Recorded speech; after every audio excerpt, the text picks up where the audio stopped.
The official report was erased 3 days later. Pilots refused to cross this airspace after the incident.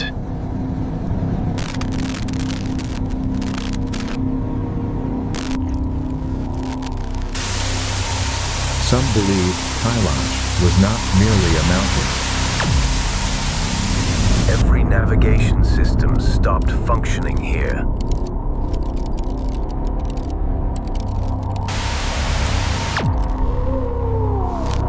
Ancient records described this place as a bridge between worlds.